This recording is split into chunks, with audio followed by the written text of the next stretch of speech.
Buying a house sounds like a milestone. But the real question is not whether you can buy one.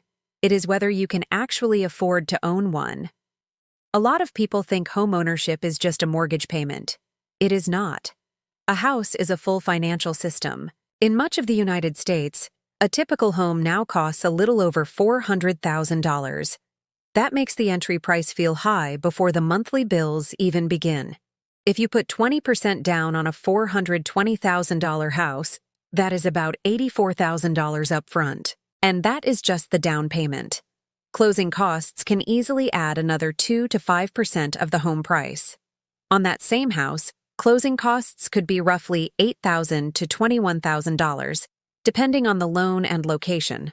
So before you even move in, a buyer with a 20% down payment may need around $90,000 to over $100,000 in cash. Of course, many buyers do not put 20% down. A 5% down payment lowers the cash needed, but it raises the monthly cost.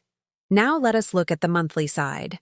On a $420,000 home, a mortgage can easily land around $2,100 a month with a strong down payment.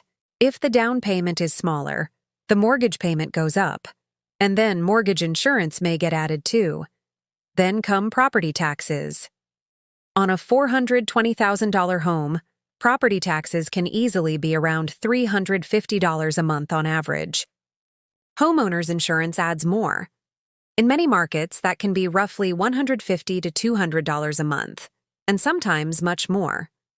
And houses have utility bills that renters sometimes underestimate. Electricity, gas, water, trash, and internet can easily push monthly costs higher. For a typical house, utilities can easily run $300 a month or more, depending on size, season, and location. Then there is maintenance. A common rule is to budget about 1% of the home value every year for upkeep. On a $420,000 house, that means roughly $4,200 a year, or about $350 a month. And maintenance is the optimistic version. Real repairs come in spikes: the roof, the furnace, the plumbing, the appliances, the water heater. Some houses also come with homeowners association fees. That can mean another $100, $200, or even several $100s a month. And moving in has its own price tag. Furniture, tools, blinds, paint, lawn equipment, and small upgrades start showing up immediately. So what does the monthly total look like? Mortgage, taxes, insurance, utilities, and maintenance can easily reach around $3,200 a month. And that is for a pretty normal scenario. Add homeowners association fees or a smaller down payment, and you can move much closer to $3,500 or $4,000 a month. This is why people say they can qualify for a house, but still struggle to live with it.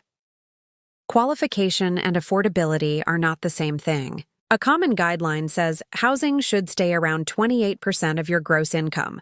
That is one rough way to test affordability. If your housing-related costs are about $3,000 a month, that rule points to a gross income somewhere around $128,000 a year. And that is before student loans, car payments, credit cards, childcare, or any other debt you may already be carrying. Credit score matters too. A weaker credit profile can mean a higher interest rate, and that alone can make a house much harder to afford. The answer also depends on where you buy. A house in one city may be totally manageable, while the same budget fails in another. And yes, homeownership builds equity over time. But in the early years, a lot of your money still goes to interest, taxes, insurance, and upkeep. So can you afford to own a house? If you can handle the cash up front, the monthly payment, the maintenance, and the surprises maybe. If not, the house may own you. Because the real cost of a house is not buying it. It is carrying it, month after month, year after year.